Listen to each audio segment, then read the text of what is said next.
আসসালামু আলাইকুম। সকাল সকাল ইস্তেমাতে বাইরেতেছি, দোয়াটা লইয়া দেউন কিরম বীর। আজকে জানতেছি না যাইতে যাইতে কয়টা বাজে।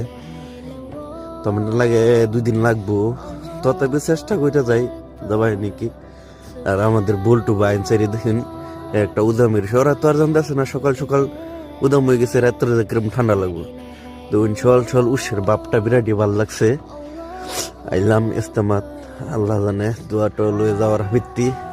আর রাত হয়ে গেছে, ওখানে দেখুন আমি কম্বল দিছি, আমার বন্ধুরা দেখুন আমার বল্টু ডাকতেছে। আমি বলি নেস্তামাত বদ বসে করবার আইসি, ওরা তো জান না আমার কিরম ঠান্ডা লাগতেছে, দেখুন কিরম উস পড়তেছে।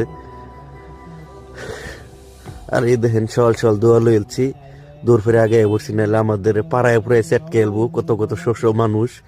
এই দেখেন কত হাজারে বিজারে গাড়ি লই আইছে, কত জায়গাতে কত জেলাতে। আর এখন দেখুন কত শস্য মানুষ, ইন্দা কিরম মানুষ আছে, ইন্দা কিরম মানুষ এর তো 2 গুণ মানুষ হেবুল দিয়ে গেতেছে। আজকে ভিডিওটা স্থিরতে, বাই বাই।